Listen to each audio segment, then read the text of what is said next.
Hello students, how are you?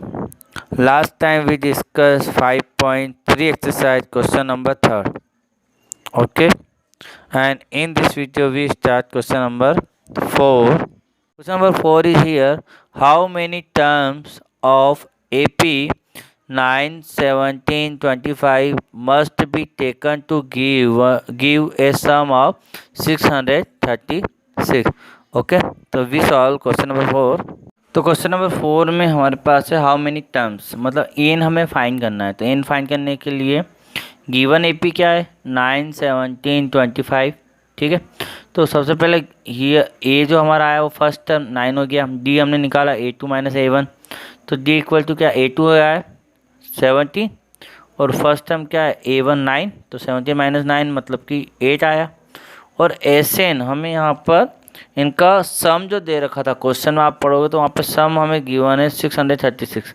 तो N की value given है, तो ए हमें गिवन है, डी हमने निकाल लिया है, फार्मूला में याद था, और एन हमें गिवन है। अब एन निकालना है, तो एन कैसे निकलेगा? एन अगर गिवन है तो एन का फार्मूला लगेगा।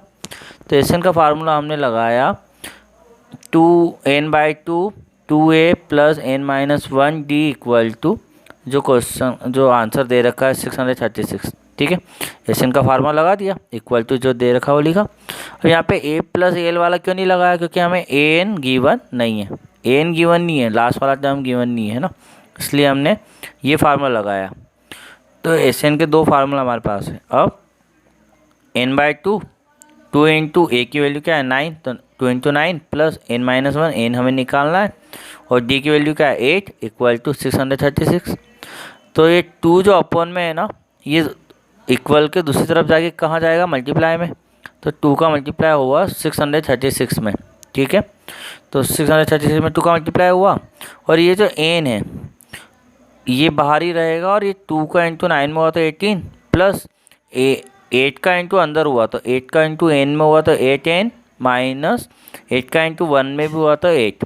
अब यहाँ पर एन रहेगा, 18 में से 8 गया तो क्या हुआ 10 प्लस 8n इक्वल टू, इन दोनों का मल्टीप्लाई अगर हम करें 636 इंटू 2 तो 1272, ये हमारा आंसर आया। इसके बाद इस n का मल्टीप्लाई हमने अंदर कर लिया। ठीक है, तो हमारा आएगा, तो n का मल्टीप्लाई जब 10 में किया तो 10n प्लस n का मल्टीप्लाई 8n में किया तो 8n स्क्वायर इक्वल टू 1272। अब हमने इसको सीक्वेंस में लिखा, तो स्क्वायर वाला पहले लिखा, तो 8n स्क्वायर प्लस 10n, और ये 1272 इधर आएगा तो क्या का होगा? माइनस का हो जाएगा, इक्वल टू क्या लिखा 0। अब हमें इस पूरे सवाल को थोड़ा इजी बनाना है। इजी बनाना है तो तीनों में से क्या कॉमन आ रहा है? तो तीनों में से हमारे पास 2 कॉमन आ रहा है, तो 2 कॉमन ले लिया, तो 8 में से 2 कॉमन आया तो 4 बचा, क्योंकि डिवाइड करेंगे ना, जो कॉमन लेंगे उसका डिवाइड होगा। तो 4n स्क्वायर प्लस 10 में से 2 कॉमन आया तो 5 बचा, 5 टाइम डिवाइड होगा 5n माइनस यहाँ से 2 कॉमन आया तो हमारा 636 इक्वल टू 0। तो ये 2 मल्टीप्लाई में तो उधर जाके 0 के अपॉन में हो गए, और 0 के अपॉन में कोई भी नंबर हो तो 0 ही आता है। तो 4n square plus 5n minus 636 equal to क्या बना 0। ये हमारी इक्वेशन बन गई। अब इस इक्वेशन में n की वैल्यू निकालनी, जहाँ पे हमारे बहुत सारी बार x रहता है ना, वहाँ पे अब n है, तो x रहता है, उसको x को कैसे निकालते हैं हम? या तो फैक्टराइज करके निकालते हैं, या पे क्वाड्रेटिक फार्मूला लगा सकते हैं। ठीक है, तो हम यहाँ पे फैक्टराइज भी कर सकते हो, क्वाड्रेटिक फार्मूला भी लगा सकते हो। तो हमने यहाँ पे क्या किया है? फैक्टराइज से किया है। क्या करेंगे फैक्टराइज से? लास्ट और फर्स्ट टर्म का मल्टीप्लाई करेंगे, तो लास्ट में क्या है 636 और फर्स्ट में क्या है 4, तो 4 का इंटू 336 में करेंगे तो 2544 आया।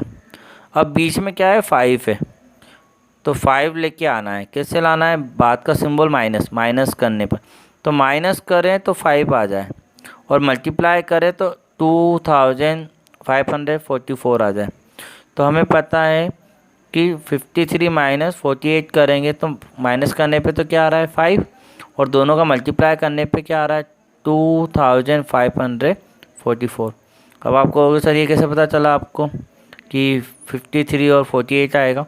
उसके लिए हम क्या करेंगे, 2544 के प्राइम फैक्टर करेंगे और प्राइम फैक्टर से हमें पता चल जाएगा कौन से दो नंबर हमें लेना है। जैसे हम बताते हैं अभी आपको, जैसे यहाँ पे हमने 2 का डिवाइड किया तो 1272, फिर 2 का गया 636, फिर 2 का गया 318, फिर 2 का गया तो 159, फिर 3 का गया, 2 का नहीं जाएगा, ओड नंबर है तो 53 टाइम और 53 का 1 टाइम। तो हमें पता चल गया कि इन बाकी नंबरों का मल्टीप्लाई अगर हम करें तो 48 आता है और इस 53 में से माइनस करेंगे तो 5 आ रहा है। तो इस तरीके से हमने पता कर लिया कि 48 और 53 हमारा नंबर रहेगा। कभी कभी क्या होता है, हमें 2 नंबरों को लेकर बाकी 4 नंबरों को लेकर भी ग्रुप बनाना पड़ता है कि क्या इनसे तो नहीं आ रहा है। कभी 3 नंबर साथ में ले लें, कभी ये 3 नंबर साथ में ले लें, फिर ग्रुप बनाना पड़ता है, क्या प्लस माइनस करने पे वो नंबर तो नहीं आ रहा, क्योंकि आएगा तो हमेशा आंसर वही जिसका हमने फैक्टराइज किया है।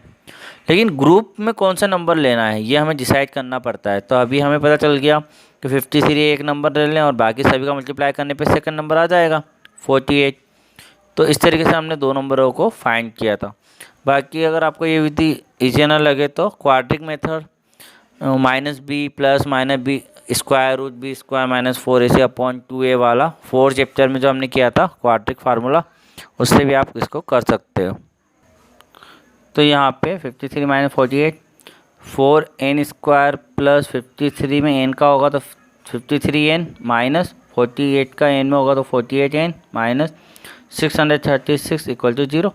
अब आगे वाले में से क्या कॉमन है, n कॉमन है, तो ये 4 का डिवाइड तो होगा नहीं दोनों में, तो n कॉमन है तो क्या बचा 4n प्लस 53 n कॉमन आ गया माइनस, अब इन दोनों में 12 का डिवाइड हो रहा है तो 12 कॉमन आया तो 12 का 12 4 जा 48 तो 4n और माइनस कॉमन आया, इसलिए बाद का माइनस क्या बना प्लस, क्योंकि माइनस जब बाहर आएगा कॉमन में तो नेक्स्ट सिंबल चेंज हो जाता है, तो प्लस बन गया। और 636 में से 12 का डिवाइड करेंगे तो हमारा 53 आएगा।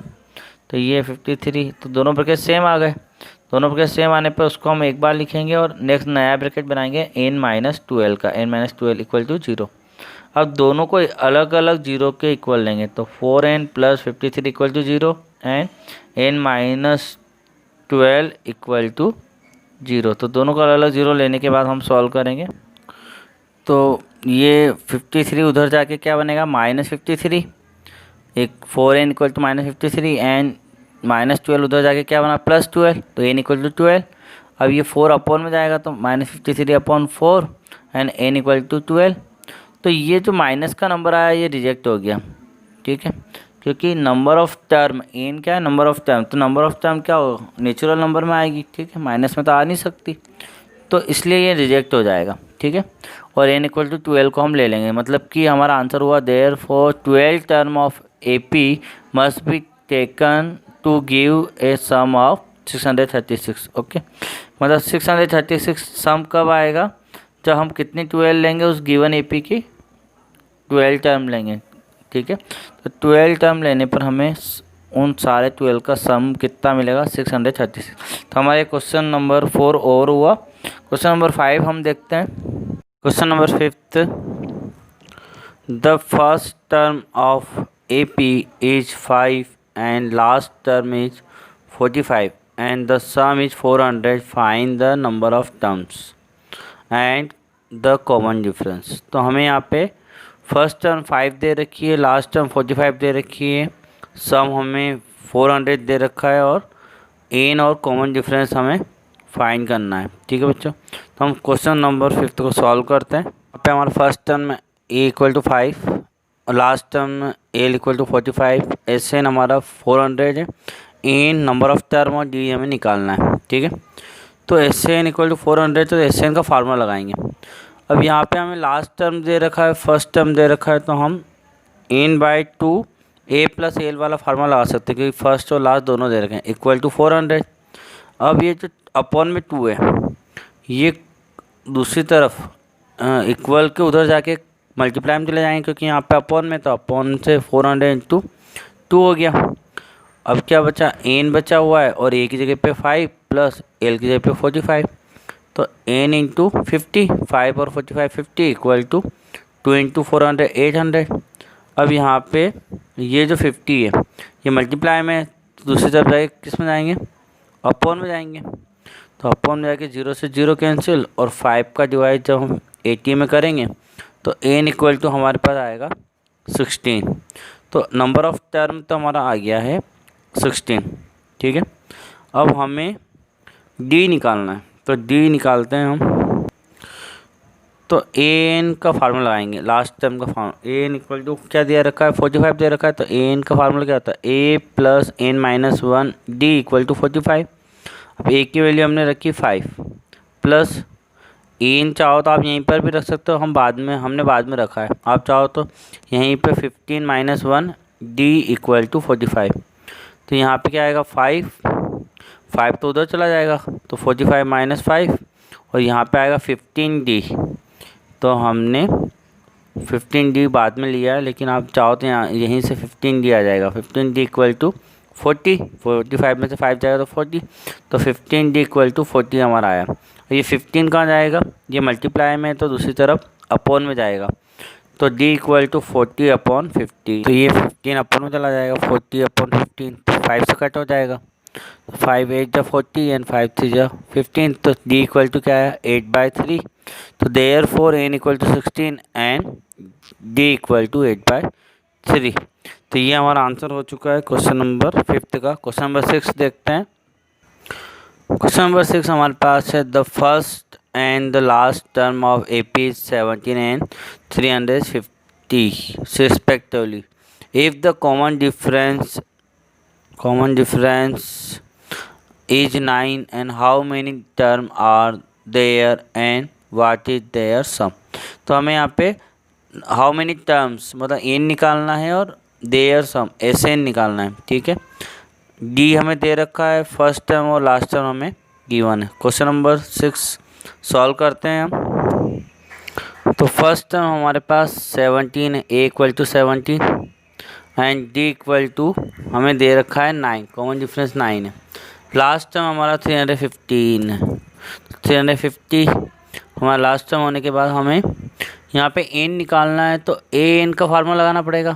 तो an हमें दिया हुआ है, लास्ट टर्म दे रखा, तो an का फार्मूला क्या होता है, a plus n minus 1 d equal to 350। तो a हमारा first term 17 plus n minus 1 d की जगह पे 9। अब हम इस 9 का मल्टीप्लाई ब्रैकेट के अंदर करेंगे, तो 17 प्लस 9 का इंटू n में तो 9n माइनस 9 का इंटू 1 में तो 9 इक्वल टू 350।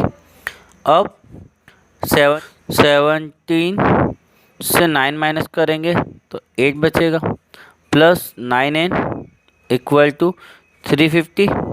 अब ये 8 उधर जाएगा, प्लस का है तो उधर जाके काय का बना, माइनस का, तो 9n इक्वल टू 350 माइनस 8, तो 9n इक्वल टू 342। 9 मल्टीप्लाई में तो अपॉन में जाएगा, तो n इक्वल टू आया 38। तो फर्स्ट हमारा आंसर आ गया नंबर ऑफ टर्म। तो पहला how many terms are there, तो n हमारा आंसर आ चुका है। अब हम what is the their sum SN निकालेंगे, तो SN निकालते हैं हम यहाँ पर। तो SN का फार्मूला लगाएंगे हम, क्योंकि हमें यहाँ पे फर्स्ट और लास्ट दे रखा है। तो SN equal to n/2 a plus l है ना, क्योंकि फर्स्ट और लास्ट दोनों पता है और n हमने निकाल लिया। तो SN जो है हमारा निकलेगा 38, क्योंकि n की वैल्यू 38 आई, तो S 38 इक्वल टू 38/2 17 प्लस 350। तो 17 350 होगा 367 इंटू 2 का 38 में डिवाइड होगा तो 19 का इंटू 367 में जब मल्टीप्लाई होगा तो 6973 हमारा आंसर आएगा। तो नंबर ऑफ आंसर हो जाएगा therefore number of term equal to 38 and their sum is 6973। तो ये हमारा क्वेश्चन कंप्लीट हुआ। नेक्स्ट क्वेश्चन देखते हैं, question number 7। Question number 7, find the sum of first 22 term of AP in which d equal to 7 and 22 term is 149। तो हमें यहाँ पे d दे रखा है 7, 22 टर्म हमारे पास है, पता है हमें n की वैल्यू 22 है, और 22 हमारे पास 149 है। तो हमें फाइंड द सम करना है। तो क्वेश्चन में हमें S22 निकालना है। सॉल्व करते हैं क्वेश्चन को। तो n इक्वल टू 22 यहाँ पर है, d इक्वल टू 7 है और A22 149 है। अब A22 का फार्मूला लगाएंगे हम, क्योंकि हमें यहाँ पर पहले a निकालना है, क्योंकि ये हमें दे नहीं रखा है, n दे रखा है, d दे रखा है, A22 दे रखा है। तो फर्स्ट टर्म चाहिए हमें, a चाहिए। तो A22 की वैल्यू का फार्मूला लगाएंगे तो A22 इक्वल टू 149। तो हमें a निकालना है, फर्स्ट टर्म निकालना है, तो an का फार्मूला लगाएंगे तो a plus n minus 1 d equal to 149 हुआ।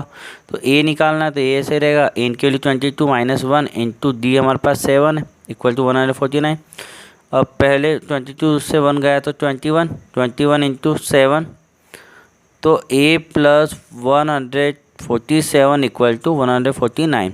तो 147 उधर जाएगा, साइड चेंज करेगा तो प्लस का है तो माइनस का हुआ। तो a इक्वल टू 149 माइनस 147।